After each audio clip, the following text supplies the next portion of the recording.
Suamiku pulang membawa bonus 120 juta rupiah. Aku kira akhirnya kami bisa memperbaiki rumah dan hidup lebih tenang. Tapi seluruh uang itu justru diberikan kepada ibu mertuaku. Aku bahkan disuruh menyiapkan pesta tahun baru dengan uangku sendiri. Mereka menertawakan hidangan seharga 15.000 rupiah yang kubawa malam itu. Mereka tidak tahu hidangan itu adalah awal dari hilangnya semua yang dimiliki oleh suamiku. Ternyata, sebelum melanjutkan ceritanya, jangan lupa like dan komentar dari mana asal kota sahabat menonton. Subscribe channel Cerita Nazea, agar bisa menyajikan cerita yang seru dan menarik setiap harinya. Semoga yang sudah like dan subscribe selalu diberikan kesehatan dan umur panjang. Amin. Namaku Kirana. Kalau mengingat malam itu, sampai sekarang dadaku masih terasa sesak. Bukan karena aku kehilangan uang, bukan juga karena aku tidak mendapatkan hadiah apapun, tapi karena malam itu aku sadar selama hampir 6 tahun menikah, ternyata aku masih berharap pada orang yang tidak pernah benar-benar menganggapku sebagai bagian dari hidupnya. Malam itu hujan turun cukup deras. Aku sedang duduk di lantai dapur sambil menampung air yang menetes dari atap dengan sebuah ember tua. Sudah 3 hari atap rumah bocor, tapi Dimas selalu bilang nanti akan diperbaiki kalau sudah ada uang. Aku tidak pernah menuntut.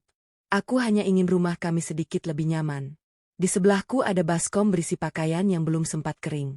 Beberapa pakaian bahkan masih lembab karena sejak sore hujan tidak berhenti.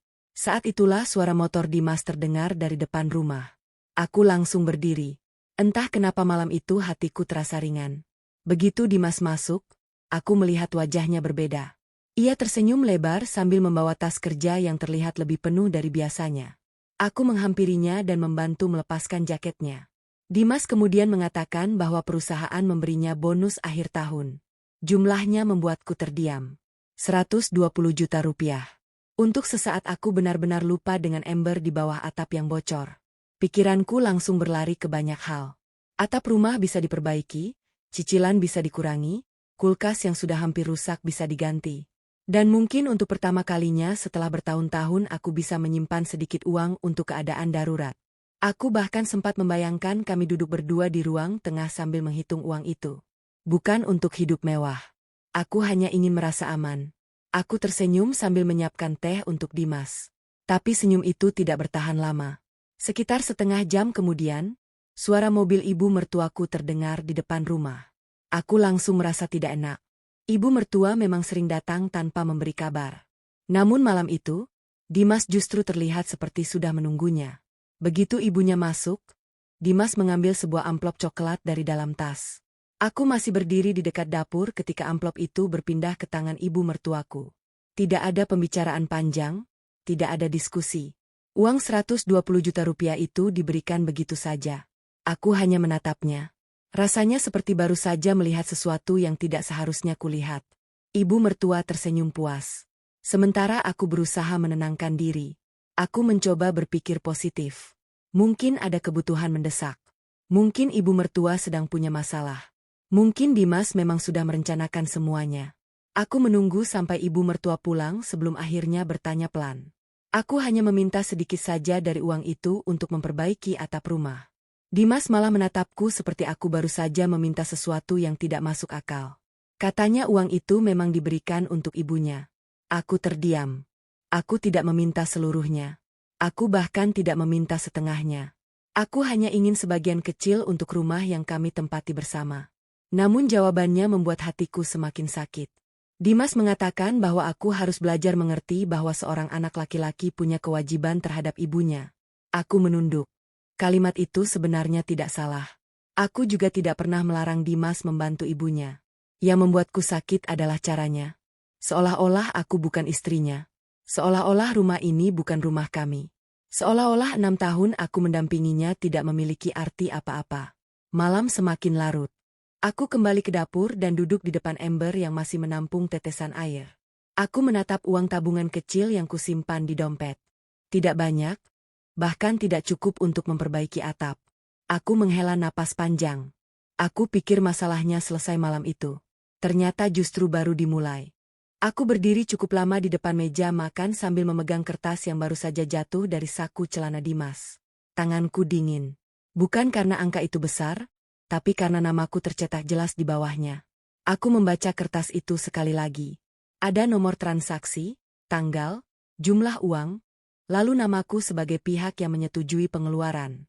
Aku mengernyit. Aku tidak pernah bekerja di perusahaan Dimas.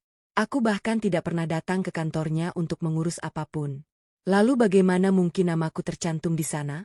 Aku sempat ingin langsung bertanya kepada Dimas. Namun, langkahku terhenti ketika mendengar suara pintu kamar mandi dibuka. Aku buru-buru melipat kertas itu dan memasukkannya kembali ke saku celananya. Dimas keluar sambil mengeringkan rambut.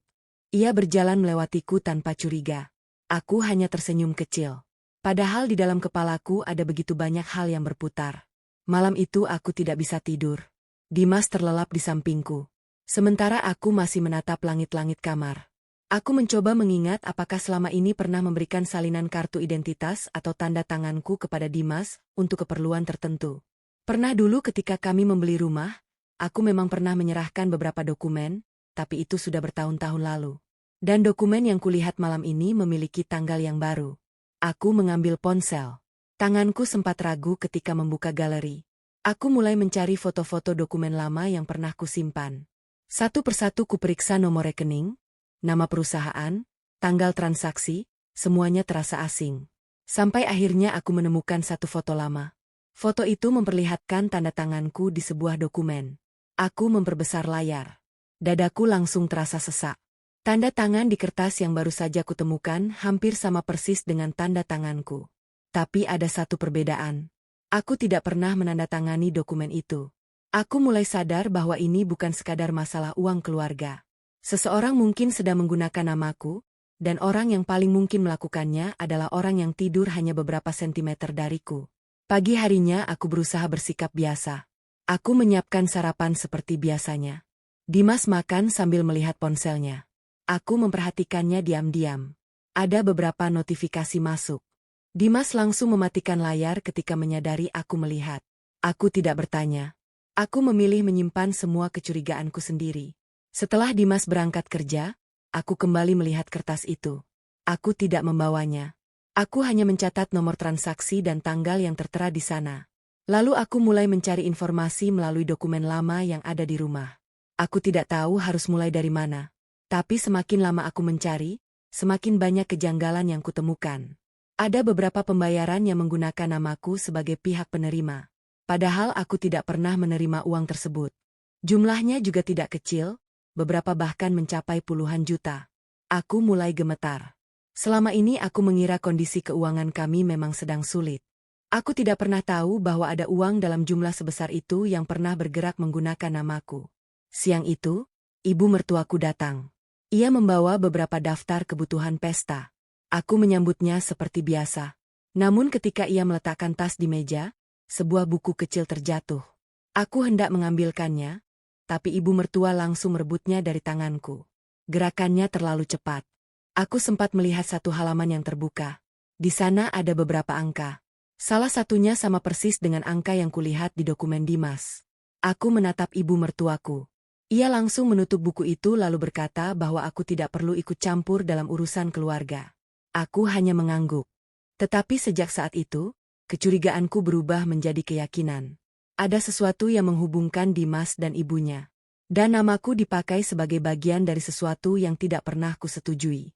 Malamnya, Dimas pulang lebih larut dari biasanya. Ia masuk kamar dan langsung membuka lemari.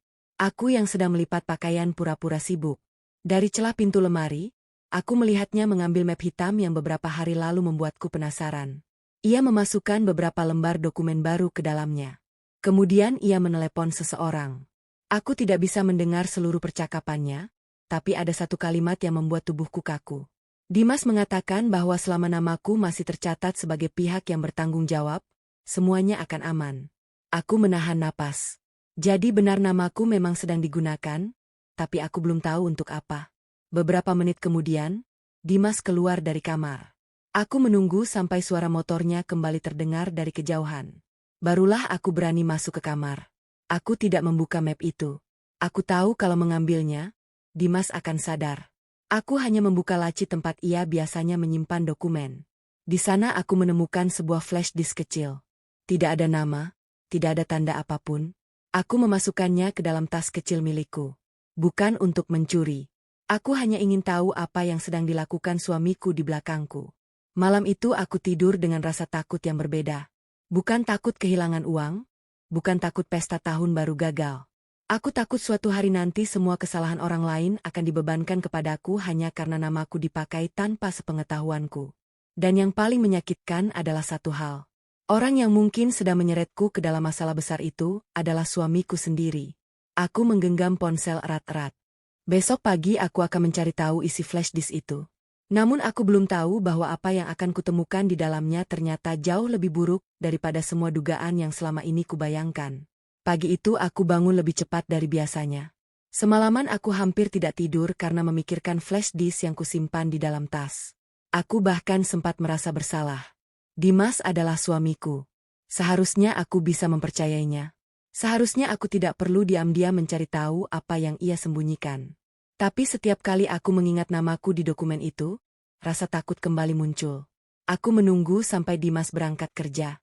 Setelah suara motornya benar-benar hilang dari depan rumah, aku mengunci pintu kamar. Tanganku gemetar ketika memasukkan flash disk ke laptop. Awalnya hanya ada beberapa folder. Namanya dibuat seperti dokumen biasa. Aku membuka satu persatu. Ada laporan pembayaran, ada salinan rekening, ada beberapa surat yang berhubungan dengan perusahaan tempat Dimas bekerja. Aku hampir menutup semuanya karena tidak memahami isinya. Sampai aku melihat sebuah folder bernama Data Keluarga. Aku membukanya. Di dalamnya ada foto kartu identitasku, foto buku rekening milikku, bahkan ada salinan tanda tanganku. Aku langsung menutup mulut. Mataku mulai panas. Selama ini aku pikir dokumen-dokumen itu hanya disimpan untuk urusan rumah. Ternyata ada seseorang yang mengumpulkan semuanya, dan jumlah berkasnya jauh lebih banyak daripada yang pernah kuberikan kepada Dimas. Aku terus membuka file berikutnya.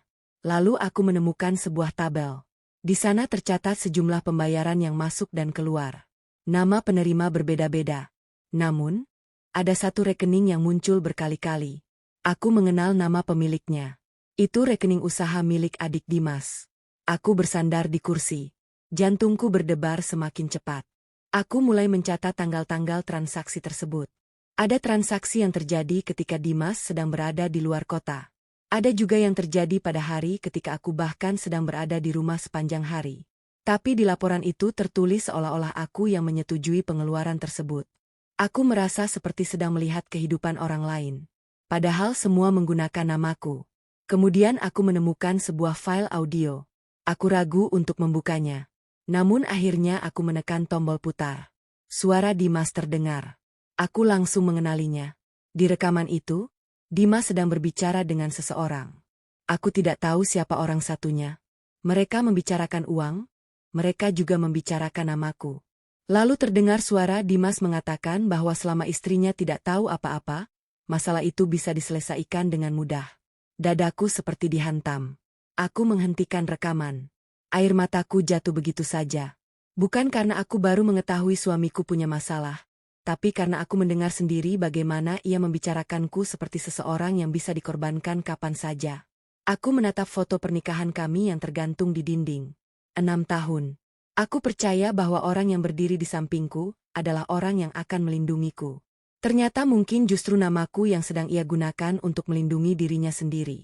Aku tidak menangis keras. Aku hanya duduk diam sambil menghapus air mata. Entah kenapa, setelah rasa sakit itu keluar, pikiranku justru menjadi lebih tenang.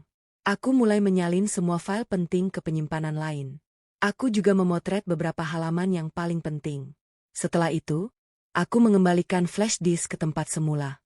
Aku tidak ingin Dimas tahu bahwa aku sudah melihat semuanya. Siang harinya, ibu mertua datang lagi. Kali ini wajahnya terlihat sangat santai. Ia bahkan membawa beberapa pakaian baru untuk acara tahun baru. Ia masuk rumah sambil membawa daftar belanja. Kemudian ia mengatakan bahwa ada tambahan tamu. Jumlah makanan harus ditambah. Aku menatap daftar itu. Uangku hampir habis. Aku mengatakan bahwa aku tidak sanggup menanggung semua biaya. Jawabannya membuatku terdiam. Ia mengatakan bahwa kalau aku tidak mampu menjadi istri yang baik, sebaiknya aku jangan banyak menuntut dari anaknya. Aku menggigit bibir. Aku tidak ingin menangis di depannya. Namun sebelum ia pergi, aku melihat sesuatu di tangannya. Sebuah kwitansi transfer, nominalnya membuatku terpaku. Jumlahnya hampir sama dengan salah satu transaksi yang kulihat di laptop. Aku mencoba melihat lebih jelas. Ibu mertua langsung menyelipkan kwitansi itu ke dalam tas. Aku pura-pura tidak melihat. Saat pintu tertutup, aku langsung mengambil ponsel dan mencatat tanggalnya. Tanggal itu sama. Aku mulai menghubungkan semuanya. Uang dari perusahaan, rekening keluarga, namaku, dan sekarang ibu mertua. Tapi masih ada satu bagian yang belum bisa kupahami. Kenapa Dimas begitu yakin bahwa semuanya akan aman? Sore menjelang malam, aku mendapat pesan dari nomor yang tidak kukenal. Isinya hanya satu kalimat, "Jangan percaya siapapun di rumah itu." Aku membaca pesan tersebut berkali-kali. Aku mencoba menelepon balik. Nomornya tidak aktif. Aku tidak tahu siapa yang mengirimnya. Namun beberapa menit kemudian, sebuah foto masuk. Foto itu memperlihatkan sebuah ruangan kantor. Di atas meja terlihat beberapa dokumen, dan salah satu dokumen itu memiliki tanda tanganku. Aku membesarkan gambar tersebut. Di sudut kanan bawah terdapat sebuah nama. Nama seorang pejabat perusahaan yang selama ini tidak pernah kukenal. Aku mulai sadar bahwa masalah ini mungkin tidak berhenti pada Dimas dan keluarganya. Ada orang lain yang terlibat. Malamnya Dimas pulang seperti biasa. Ia bahkan sempat tersenyum kepadaku. Aku membalas senyumnya. Tidak ada yang tahu bahwa sejak pagi aku sudah melihat sebagian rahasia yang selama ini ia sembunyikan. Aku menyiapkan makan malam. Aku mendengarkan ceritanya. Aku bahkan berpura-pura khawatir ketika ia mengatakan pekerjaannya sedang banyak masalah. Tapi di dalam hati, aku sudah mengambil keputusan. Aku tidak akan membongkar semuanya malam ini. Aku akan mencari bukti yang cukup agar ketika semuanya terbuka, tidak ada seorang pun yang bisa membalikan keadaan dan menjadikanku tersangka. Sebelum tidur, aku membuka kembali foto yang dikirim nomor misterius tadi. Aku memperbesar bagian sudut dokumen. Di sana ada sebuah tanggal. Aku mengenal tanggal itu. Itu adalah hari ketika Dimas mengatakan dirinya sedang menghadiri rapat di luar kota. Padahal ternyata pada hari yang sama namaku digunakan untuk menandatangani sebuah transaksi besar. Sejak menerima foto itu, aku jadi lebih berhati-hati. Aku tidak lagi mencari jawaban dengan tergesa-gesa. Aku tahu satu kesalahan kecil bisa membuat Dimas sadar bahwa aku sudah mengetahui semuanya. Karena itu, aku memilih menjalani hari seperti biasa. Aku tetap memasak, tetap mencuci pakaian, tetap tersenyum ketika Dimas pulang. Namun di dalam diam, aku mulai menyusun semua kejadian berdasarkan tanggal. Aku membuat catatan kecil di dalam ponsel, tanggal transaksi, nama rekening, jumlah uang, tempat Dimas berada, dan orang-orang yang berhubungan dengannya. Awalnya semuanya terlihat acak, sampai aku menemukan satu pola. Setiap kali ada uang keluar dari perusahaan, beberapa hari kemudian selalu ada acara keluarga yang dibiayai dengan jumlah yang hampir sama. Aku langsung teringat pesta tahun baru yang sedang dipersiapkan ibu mertua. Aku mulai curiga. Jangan-jangan pesta itu bukan sekadar pesta. Mungkin ada sesuatu yang sedang mereka sembunyikan di balik acara tersebut. Sore itu, aku sengaja pergi ke pasar. Aku membeli beberapa bahan makanan dengan uang yang tersisa. Saat pulang, aku melihat sebuah mobil hitam berhenti tidak jauh dari rumah. Seorang pria turun dari mobil. Aku tidak mengenalnya. Pria itu tidak langsung masuk. Ia berdiri di depan pagar sambil menelepon seseorang. Aku pura-pura tidak melihat. Ketika aku melewatinya, ia justru menatapku cukup lama. Tatapan itu membuatku tidak nyaman. Aku masuk ke rumah dan mengunci pintu. Beberapa menit kemudian terdengar suara ketukan. Ternyata pria tadi datang. Ia mengaku membawa dokumen untuk Dimas. Aku mengatakan bahwa Dimas belum pulang. Pria itu langsung pergi. Namun sebelum masuk ke mobil, ia sempat mengatakan bahwa sebaiknya aku tidak ikut campur urusan kantor suamiku. Aku berdiri di depan pintu. Jantungku berdetak kencang. Aku tidak pernah mengatakan apapun kepadanya. Lalu bagaimana dia tahu bahwa aku sedang mencari tahu? Malamnya aku menceritakan kejadian itu kepada Dimas dengan nada santai. Aku sengaja melihat reaksinya. Wajah Dimas langsung berubah. Ia bertanya, "Seperti apa pria itu?" Aku menjawab seingatku. Dimas kemudian diam cukup lama. Setelah itu, ia hanya mengatakan bahwa pria tersebut mungkin salah alamat. Aku mengangguk, tapi aku tahu ia berbohong. Untuk pertama kalinya, aku melihat ketakutan di wajah suamiku. Dan itu membuatku semakin yakin bahwa aku sudah menyentuh sesuatu yang besar. Besoknya aku menerima pesan lagi dari nomor misterius. Kali ini hanya ada sebuah alamat, tidak ada penjelasan. Aku sempat takut pergi sendirian, namun rasa penasaran akhirnya membuatku datang. Alamat itu ternyata sebuah kedai kecil di pinggir kota. Aku duduk di sudut ruangan. Beberapa menit kemudian, seorang perempuan menghampiriku. Usianya mungkin tidak jauh dariku. Ia memperkenalkan dirinya sebagai Siska. Aku tidak mengenalnya, tapi ia langsung menyebut nama Dimas. Katanya ia bekerja di bagian keuangan perusahaan tempat suamiku bekerja. Aku langsung waspada. Siska tidak banyak bicara. Ia hanya mengeluarkan sebuah map tipis. Di dalamnya terdapat beberapa salinan laporan. Ia mengatakan bahwa selama beberapa bulan terakhir ada transaksi yang membuat bagian keuangan merasa curiga. Uang perusahaan keluar melalui beberapa pembayaran yang terlihat resmi. Namun penerima akhirnya ternyata berkaitan dengan keluarga Dimas. Aku menatap dokumen itu dengan tangan gemetar. Siska kemudian mengatakan sesuatu yang membuatku semakin terpukul. Namaku bukan sekadar dipakai untuk tanda tangan. Namaku dijadikan pihak yang bertanggung jawab apabila transaksi tersebut suatu hari diperiksa. Aku merasa tubuhku lemas. Jadi selama ini Dimas bukan hanya menyembunyikan uang. Ia sedang menyiapkan seseorang untuk menanggung kesalahannya. Dan orang itu aku menahan air mata. Siska lalu mengatakan bahwa ada satu transaksi terakhir yang belum selesai. Nilainya sangat besar. Jika transaksi itu berhasil, semua jejak akan diarahkan kepadaku. Aku bertanya kapan transaksi itu dilakukan. Siska menunjuk tanggal di dokumen. Aku langsung terdiam. Tanggalnya adalah malam tahun baru. Aku menatapnya dengan tidak percaya. Jadi pesta yang sedang disiapkan ibu mertua bukan sekadar acara keluarga. Malam itu kemungkinan menjadi waktu terakhir mereka menyelesaikan semuanya. Aku pulang dengan kepala penuh pikiran. Di perjalanan aku tidak berhenti memikirkan satu hal. Kalau aku membongkar semuanya sekarang, Dimas mungkin akan menghapus bukti. Kalau aku diam, aku bisa menjadi orang yang menanggung kesalahan mereka. Aku akhirnya mengambil keputusan. Aku akan membiarkan mereka menjalankan rencana mereka. Tapi aku akan memastikan semua bukti sudah berada di tangan orang yang tepat sebelum malam tahun baru tiba. Setibanya di rumah, aku menemukan ibu mertua sedang berbicara dengan Dimas. Mereka tidak sadar aku sudah pulang. Aku berhenti di balik pintu. Lalu aku mendengar ibu mertua mengatakan bahwa semuanya harus selesai sebelum pergantian tahun. Dimas menjawab pelan. Ia mengatakan bahwa setelah transaksi terakhir berhasil, aku tidak akan bisa melakukan apa-apa.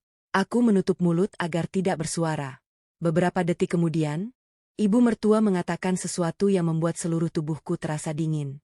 Ia menyebut bahwa setelah semuanya selesai, mereka akan membuatku terlihat sebagai orang yang paling bertanggung jawab. Aku mundur perlahan. Air mataku jatuh. Bukan karena takut lagi. Kali ini karena kecewa. Orang yang selama 6 tahun kupanggil suami ternyata memang sudah menyiapkan jalan untuk menghancurkan hidupku. Aku kembali ke kamar tanpa membuat suara. Aku mengambil ponsel. Lalu kukirim satu pesan kepada Siska. Aku siap. Kirim semua bukti ke pihak yang berwenang. Jangan tunggu sampai malam tahun baru. Setelah pesan terkirim, aku menatap kalender, tinggal beberapa hari lagi. Dan aku tahu malam tahun baru nanti bukan hanya pesta keluarga. Itu akan menjadi malam ketika seluruh kebohongan mereka akhirnya runtuh. 3 hari menjelang tahun baru, aku mulai merasa rumah ini bukan lagi tempat yang aman untukku. Aku masih melakukan semua pekerjaan seperti biasa, tetapi rasanya setiap sudut rumah menyimpan sesuatu yang tidak bisa kulihat. Dimas semakin sering menerima telepon di luar kamar. Ibu mertuaku juga semakin sibuk mengatur pesta. Anehnya, semakin dekat hari acara, semakin banyak orang yang datang dan pergi. Ada yang mengantar minuman, ada yang membawa kotak-kotak makanan. Ada pula beberapa orang yang tidak kukenal. Aku memilih tidak bertanya. Aku hanya memperhatikan. Karena sekarang aku tahu malam tahun baru bukan sekadar acara keluarga, dan aku tidak boleh membuat mereka sadar bahwa rencana mereka sudah terbaca. Pagi itu aku pergi ke bank bukan untuk mengambil uang. Aku justru menutup akses terhadap beberapa rekening yang selama ini pernah kugunakan bersama Dimas. Aku juga meminta salinan seluruh riwayat transaksi yang berkaitan dengan namaku. Petugas bank mengatakan ada beberapa aktivitas yang menurut mereka perlu diperiksa lebih lanjut. Aku menahan napas. Ternyata bukan hanya aku yang merasa ada sesuatu yang aneh. Setelah keluar dari bank, aku duduk cukup lama di dalam kendaraan. Aku menatap layar ponsel. Ada pesan dari Siska. Semua bukti sudah diterima pihak yang menangani pemeriksaan. Aku membaca pesan itu berulang kali. Untuk pertama kalinya dalam beberapa minggu, aku merasa sedikit lebih tenang. Tapi aku tahu semuanya belum selesai karena masih ada satu transaksi terakhir. Transaksi yang menurut Siska akan dilakukan menjelang pergantian tahun, dan aku masih belum tahu bagaimana mereka akan melakukannya. Sore harinya aku pulang membawa beberapa bahan makanan. Aku sengaja membeli bahan yang murah. Bukan karena aku tidak punya pilihan. Aku memang sengaja ingin membuat satu hidangan sederhana. Hidangan yang nantinya akan menjadi bagian dari rencanaku. Malam itu aku mulai memasaknya sendiri. Tidak ada yang istimewa. Hanya makanan sederhana yang bisa dibuat dengan uang sekitar Rp15.000. Ketika Dimas melihatnya, ia sempat bertanya untuk apa aku membuat makanan sebanyak itu.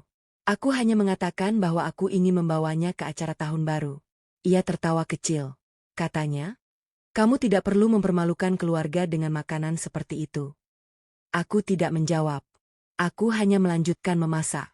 Kalimatnya memang menyakitkan, tapi kali ini aku tidak menangis. Aku sudah terlalu lama menangis untuk orang yang bahkan tidak pernah merasa bersalah. Malam sebelum acara, ibu mertua datang membawa beberapa pakaian. Ia mengatakan bahwa aku harus memakai pakaian yang pantas karena banyak tamu penting akan datang. Aku hanya mengangguk. Kemudian ia berkata bahwa setelah acara selesai semuanya akan berubah. Aku menatapnya. Ia tersenyum aneh. Aku bertanya apa maksudnya. Ia hanya mengatakan bahwa tahun depan aku harus belajar hidup tanpa banyak meminta kepada suamiku. Kalimat itu membuatku diam. Jadi mereka sudah merencanakan sesuatu bahkan setelah malam tahun baru. Aku tidak membalas. Aku justru menyimpan kalimat itu dalam ingatanku. Keesokan harinya, rumah ibu mertua mulai ramai. Aku datang lebih awal untuk membantu. Semua orang terlihat bahagia. Mereka tertawa. Mereka mengambil foto. Mereka membicarakan bonus Dimas. Beberapa bahkan memuji ibu mertua karena berhasil mendapatkan uang sebanyak itu. Aku berdiri di dapur sambil mendengar semuanya. Tidak ada seorang pun yang tahu bahwa uang yang mereka banggakan itu hanyalah bagian kecil dari masalah yang sebentar lagi terbuka. Menjelang malam, aku membawa satu nampan dari rumah. Di atasnya ada hidangan sederhana yang kubuat sendiri. Aku meletakkannya di meja. Beberapa orang langsung melihat. Ibu mertua mendekat. Begitu melihat isinya, wajahnya berubah. Ia mengatakan bahwa aku sengaja membuatnya malu. Beberapa saudara Dimas ikut tertawa. Ada yang bertanya apakah aku benar-benar tidak punya uang untuk membeli makanan yang lebih layak. Aku menunduk sebentar. Aku bisa merasakan wajahku panas. Tapi kemudian aku mengangkat kepala. Aku mengatakan bahwa hidangan itu memang hanya seharga Rp15.000. Mereka kembali tertawa. Tidak ada yang tahu bahwa uang Rp15.000 itu bukan hal penting. Yang penting adalah apa yang kuselipkan di balik nampan tersebut. Sebuah amplop tipis. Di dalamnya ada beberapa lembar dokumen yang sudah kususun, bukan untuk kubuka malam itu. Aku hanya membawanya sebagai pengingat bahwa aku sudah siap. Dimas kemudian datang menghampiriku. Ia terlihat kesal. Ia mengatakan bahwa aku seharusnya tahu diri. Aku hanya menatapnya. Untuk pertama kalinya selama bertahun-tahun, aku tidak merasa takut pada kemarahannya.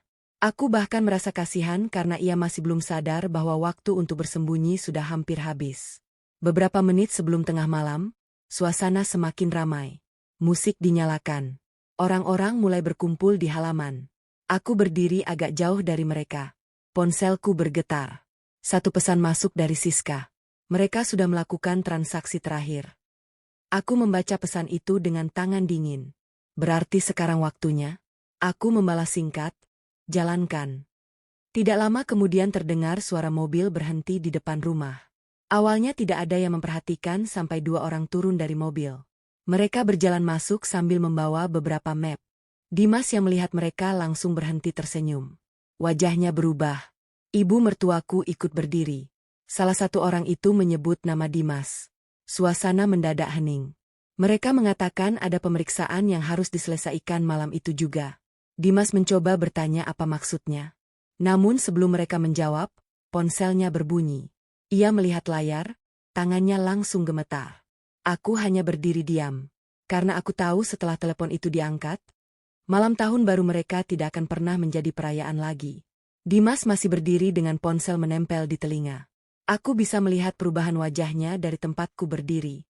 Tadi ia masih terlihat percaya diri. Sekarang bibirnya pucat, tangannya gemetar.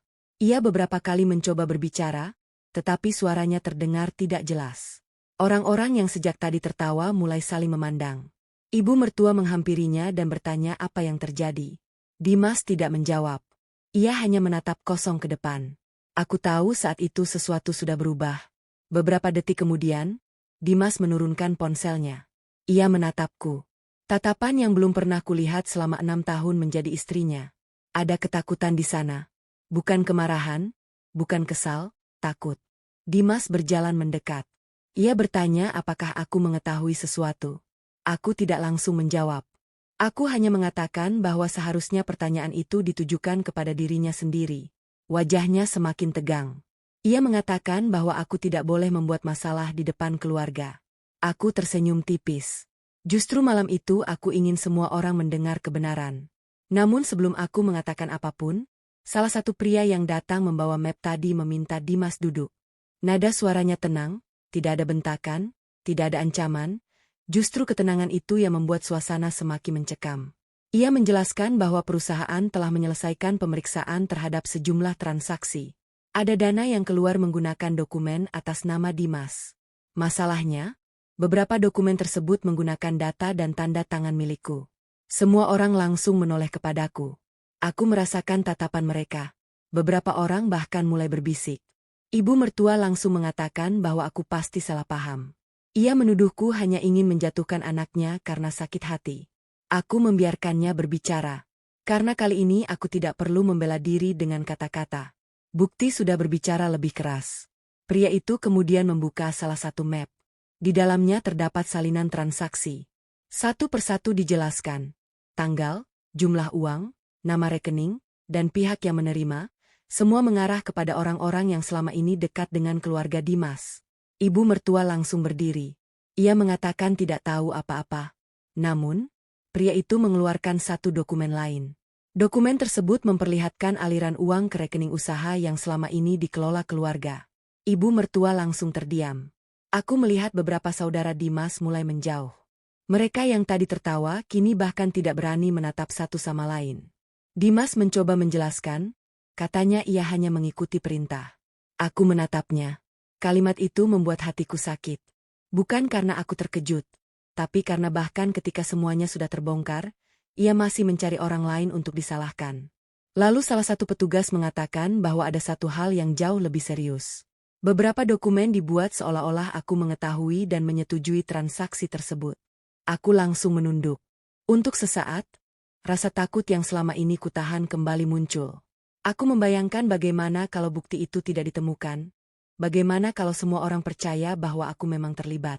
Bagaimana kalau aku harus menanggung kesalahan yang tidak pernah kulakukan? Aku menggenggam ujung bajuku. Namun kemudian petugas tersebut mengeluarkan sebuah berkas lain. Ia mengatakan bahwa dari pemeriksaan jejak dokumen, ditemukan bahwa file yang menggunakan namaku dibuat dari perangkat milik Dimas. Ruangan langsung sunyi. Dimas seperti kehilangan tenaga. Ia mundur satu langkah. Aku menatapnya. Tidak ada lagi yang bisa ia sembunyikan. Ibu mertua mulai menangis. Ia mengatakan Dimas hanya ingin membantu keluarga. Aku hampir tertawa karena sedih. Selama ini aku yang selalu diminta memahami mereka. Aku yang harus mengerti keadaan. Aku yang harus berkorban. Tetapi ketika mereka melakukan kesalahan, semuanya tiba-tiba berubah menjadi alasan. Aku tidak mengatakan apa-apa.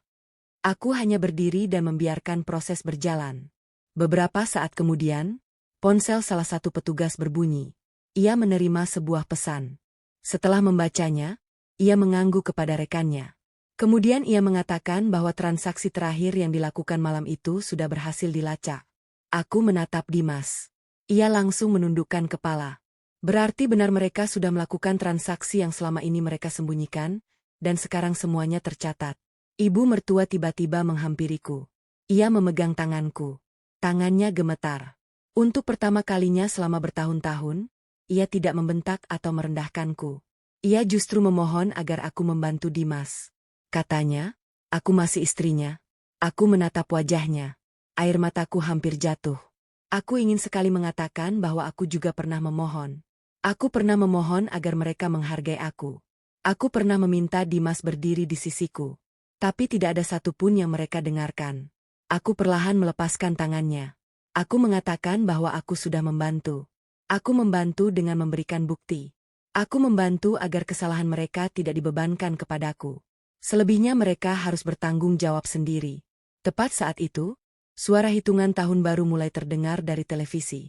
10, 9, 8. Orang-orang yang tadi menunggu kembang api kini berdiri dalam diam. 7, 6. Dimas menatapku. 5, 4. Ia tiba-tiba mengatakan bahwa ia menyesal. 3, 2, 1. Suara kembang api terdengar dari kejauhan. Semua orang seharusnya bersorak menyambut tahun baru. Namun tidak ada yang tersenyum. Karena pada detik yang sama, Dimas menerima satu surat resmi. Ia membacanya perlahan. Kemudian tubuhnya seperti kehilangan tenaga. Ia menatapku dengan mata merah. Aku tidak perlu bertanya isinya. Aku sudah tahu perusahaan telah memutuskan hubungan kerjanya. Dimas kehilangan pekerjaannya malam itu. Namun sebelum ia sempat mengatakan apapun kepadaku, aku mengambil amplop tipis yang sejak tadi kusimpan. Amplop yang mereka kira hanya berisi dokumen transaksi. Aku menyerahkannya kepada Dimas. Ia membukanya dengan tangan gemetar. Dan ketika melihat lembar paling atas, wajahnya langsung berubah. Karena ternyata yang hilang malam itu bukan hanya pekerjaannya. Dimas masih memegang amplop itu. Aku melihat matanya bergerak perlahan membaca lembar pertama. Wajahnya yang sejak tadi pucat berubah menjadi kosong. Ia membaca lembar berikutnya. Lalu lembar setelahnya, tangannya semakin gemetar. Aku tidak mengatakan apa-apa. Untuk pertama kalinya aku membiarkan Dimas merasakan sendiri bagaimana rasanya menunggu sesuatu yang tidak bisa ia hentikan. Ia akhirnya mengangkat wajah. Tatapannya bertemu denganku. Di matanya ada penyesalan. Tapi entah kenapa, kali ini aku tidak lagi merasa iba seperti dulu. Bukan karena hatiku sudah tidak punya perasaan, justru karena aku sudah terlalu lama memberikan kesempatan. Dimas bertanya mengapa aku melakukan ini. Aku menjawab pelan bahwa aku tidak melakukan apa-apa malam itu. Aku hanya berhenti menutupi perbuatannya. Ia menggeleng. Katanya semua masih bisa diperbaiki. Ia bahkan mengatakan akan mengembalikan semuanya. Aku menatapnya cukup lama. Kalimat itu terdengar begitu mudah keluar dari mulutnya. Seolah kepercayaan yang rusak bisa dikembalikan hanya dengan satu janji. Aku kemudian menunjuk lembar yang sedang dipegangnya. Di sana tertulis bahwa seluruh dokumen yang menggunakan namaku sudah dinyatakan tidak sah karena aku tidak pernah memberikan persetujuan. Ada juga surat yang menyatakan bahwa aku tidak memiliki kewajiban atas transaksi tersebut. Dimas membaca semuanya dengan mata berkaca-kaca. Ia baru sadar bahwa selama ini aku bukan hanya mencari bukti untuk menyelamatkan diriku. Aku sudah mempersiapkan jalan agar mereka tidak bisa lagi menjadikanku kambing hitam. Namun, ada satu lembar terakhir. Dimas belum membukanya. Aku meminta ia membacanya sendiri. Ia menarik napas panjang, kemudian membuka lipatannya. Wajahnya langsung berubah, tangannya berhenti bergerak. Ia menatapku tanpa berkedip. Itu adalah surat gugatan perceraian. Aku tidak membuatnya malam itu. Surat itu sudah kusiapkan jauh sebelum pesta dimulai. Aku hanya menunggu sampai semua bukti cukup. Dimas berdiri. Ia mendekatiku. Untuk pertama kalinya aku melihat seorang pria yang benar-benar kehilangan arah. Ia bertanya apakah aku serius. Aku mengangguk. Dimas memohon. Ia mengatakan ia salah. Ia mengatakan dirinya hanya ingin membantu ibunya. Aku menjawab bahwa membantu ibu bukan alasan untuk menghancurkan istrinya. Ia kembali meminta kesempatan. Aku menahan air mata. Aku mengatakan bahwa kesempatan itu sudah kuberikan berkali-kali. Setiap kali aku diam saat dihina. Setiap kali aku menerima ketika kebutuhanku dikesampingkan. Setiap kali aku mencoba memahami keputusan yang dibuat tanpa melibatkanku, semua itu adalah kesempatan. Tapi ia memilih menggunakan kesabaranku untuk melindungi dirinya sendiri. Dimas akhirnya menangis. Tangisan itu membuat beberapa orang di ruangan ikut terdiam. Namun, aku tidak merasa menang. Aku justru merasa sangat sedih. Karena seharusnya orang yang pernah menjadi tempatku pulang tidak perlu menjadi orang yang paling ingin kuhindari. Ibu mertua kemudian mendekat. Ia menangis sambil meminta aku mencabut gugatan. Katanya aku akan menghancurkan masa depan Dimas. Aku menatapnya. Lalu aku mengatakan bahwa masa depan Dimas tidak pernah menjadi tanggung jawabku seorang. Ia sendiri yang memilih jalan itu. Aku juga tidak pernah meminta uang 120 juta rupiah miliknya. Aku hanya meminta dihargai sebagai istrinya. Tapi bahkan itu terlalu sulit baginya. Ibu mertua terdiam. Tidak ada lagi yang bisa ia katakan. Beberapa saudara Dimas mulai meninggalkan ruangan satu persatu. Tidak ada lagi yang berani membicarakan hidangan murah yang tadi mereka tertawakan. Aku melihat nampan itu masih berada di meja. Makanan sederhana yang kubuat dengan uang Rp15.000 masih tersisa. Aku mengambilnya. Aneh rasanya. Benda sesederhana itu menjadi saksi dari malam ketika hidupku berubah. Dimas tiba-tiba mengatakan satu hal. Ia bertanya apakah aku sudah tahu sejak awal bahwa ia akan dipecat.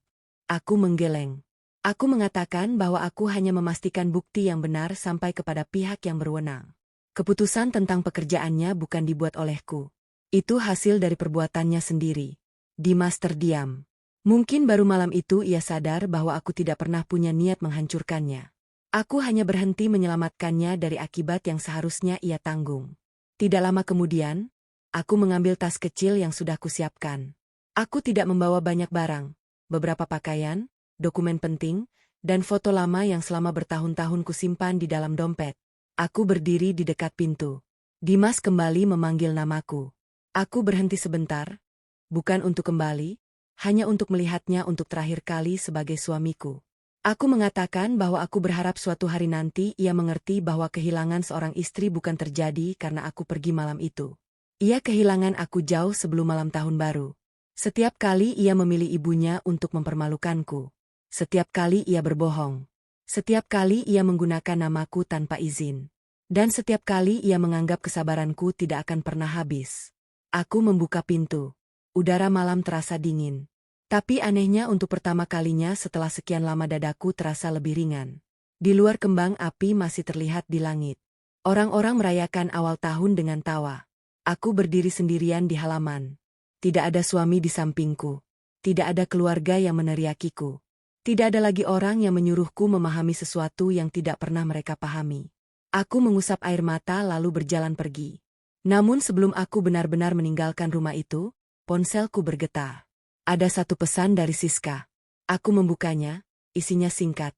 Kirana, ada satu bukti terakhir yang baru kami temukan. Ini bukan tentang Dimas. Ini tentang orang yang selama ini berada di belakang semua transaksi. Aku berhenti melangkah. Aku menatap layar ponsel cukup lama. Ternyata selama ini orang yang paling berbahaya mungkin bukan suamiku. Aku masih berdiri di depan rumah ketika membaca pesan dari Siska. Katanya ada satu bukti terakhir yang baru ditemukan. Dan bukti itu bukan tentang Dimas. Aku langsung merasakan firasat yang aneh. Selama ini aku terlalu fokus pada suamiku dan keluarganya. Aku mengira Dimas adalah orang yang mengatur semuanya. Ternyata mungkin ada seseorang yang selama ini berdiri jauh di belakangnya. Aku meminta Siska mengirimkan bukti tersebut. Beberapa detik kemudian, sebuah foto masuk. Aku membukanya, dadaku langsung sesak. Di foto itu ada sebuah dokumen lama, dokumen pengajuan kerja sama perusahaan. Di bagian bawah terdapat beberapa tanda tangan. Salah satunya milik seorang pria yang sangat kukenal. Aku sampai tidak sadar menjatuhkan ponsel. Pria itu adalah Paman Dimas. Selama ini ia dikenal sebagai orang yang paling sering membantu keluarga ketika ada masalah keuangan. Ia juga orang yang paling sering datang ke rumah ibu mertua. Ternyata selama berbulan-bulan dialah yang mengatur jalur uang tersebut. Dimas bukan orang pertama yang memulai semuanya. Ia hanya menjadi bagian dari rencana yang lebih besar. Aku membaca penjelasan Siska dengan tangan gemetar. Paman Dimas ternyata memiliki hubungan dengan beberapa pihak yang menerima uang perusahaan. Ia menggunakan usaha keluarga sebagai tempat menyamarkan aliran dana. Sedangkan Dimas diberi tugas untuk membuat laporan terlihat wajar, dan namaku dipakai sebagai tameng apabila semuanya terbongkar. Aku memejamkan mata. Tiba-tiba semua kejadian selama beberapa bulan terakhir terasa masuk akal. Kenapa Dimas selalu panik ketika aku bertanya tentang dokumen? Kenapa ibu mertua begitu keras menyuruhku tidak ikut campur? Kenapa mereka begitu yakin aku tidak akan berani melawan? Ternyata mereka sudah menyiapkan jalan untuk menjadikan aku orang yang paling mudah disalahkan. Aku segera meneruskan bukti itu kepada pihak yang menangani pemeriksaan. Tidak sampai 1 jam kemudian, Siska mengirim kabar bahwa mereka akan memeriksa hubungan Paman Dimas dengan transaksi tersebut. Aku tidak kembali ke rumah. Malam itu aku memilih menginap di rumah ayahku. Untuk pertama kalinya setelah bertahun-tahun, aku tidur tanpa harus mendengar suara orang bertengkar. Pagi harinya, Berita tentang pemeriksaan mulai menyebar di keluarga Dimas. Paman Dimas tidak bisa lagi menghindar. Beberapa dokumen lama ditemukan, ada bukti komunikasi, ada catatan pembayaran, dan yang paling mengejutkan, ditemukan pula pesan antara Paman Dimas dan ibu mertua. Dari sana terlihat bahwa ibu mertua memang mengetahui sebagian rencana tersebut. Namun, ada satu hal yang tidak pernah mereka perhitungkan. Dimas ternyata menyimpan bukti percakapan mereka. Mungkin karena ia takut suatu hari dijadikan korban oleh keluarganya sendiri. Bukti itu akhirnya ditemukan dari perangkat lama miliknya. Dengan bukti tersebut, posisi Dimas berubah. Ia tetap harus bertanggung jawab atas perbuatannya. Tetapi ia juga bisa memberikan keterangan tentang siapa saja yang terlibat. Aku tidak ikut campur lagi. Aku menyerahkan semuanya kepada pihak yang berwenang. Beberapa minggu kemudian proses perceraian kami berjalan. Aku tidak meminta rumah. Aku tidak meminta uang bonus. Aku juga tidak meminta harta Dimas. Aku hanya ingin satu hal. Namaku bersih dan aku ingin hidupku kembali. Setelah semuanya selesai, aku mulai membangun hidup dari awal. Aku membuka usaha makanan kecil dari rumah, tidak besar. Awalnya hanya menerima pesanan dari tetangga. Aku membuat makanan sederhana dengan bahan yang mudah didapat. Suatu hari, seorang pelanggan bertanya tentang menu paling murah yang bisa dipesan. Aku tersenyum. Aku langsung teringat malam tahun baru itu. Aku membuat satu menu sederhana dengan harga Rp15.000. Anehnya, menu itu justru menjadi yang paling banyak dipesan. Aku mulai tertawa sendiri. Dulu Rp15.000 menjadi bahan hinaan. Sekarang Rp15.000 justru menjadi awal dari usahaku. Beberapa bulan kemudian usahaku berkembang. Aku mulai menerima pesanan untuk acara keluarga. Aku mempekerjakan 2 orang tetangga yang sebelumnya kesulitan mencari pekerjaan. Aku tidak pernah menyangka hidupku bisa berubah seperti itu. Sampai suatu sore, Dimas datang. Aku sedang menyusun pesanan ketika melihatnya berdiri di depan pagar. Wajahnya jauh berbeda. Tidak ada lagi pakaian kantor yang dulu selalu membuatnya terlihat percaya diri. Ia hanya berdiri diam. Ia mengatakan ingin meminta maaf. Aku mendengarkan. Ia mengatakan bahwa setelah semuanya terjadi, ia baru sadar betapa banyak hal yang sudah ia hancurkan. Aku tidak membencinya. Aku juga tidak ingin membalas dengan kemarahan. Aku hanya mengatakan satu hal. Aku berharap ia belajar dari semuanya. Setelah itu, aku menutup pintu. Bukan karena ingin menyakitinya. Aku hanya sudah tidak memiliki alasan untuk membuka kembali pintu yang dulu membuatku terluka. Malamnya, aku kembali membuat menu Rp15.000. Aku menatap makanan itu cukup lama. Dulu aku menganggap uang Rp15.000 terlalu kecil untuk melakukan apapun. Ternyata aku salah. Bukan uangnya yang besar, tapi keputusan yang dibuat di baliknya. Malam itu, aku tidak hanya membawa hidangan murah, aku membawa bukti. Aku membawa keberanian, dan yang paling penting, aku membawa keputusan untuk berhenti membiarkan orang lain menentukan harga diriku. Aku akhirnya mengerti sesuatu. Aku tidak kehilangan suami.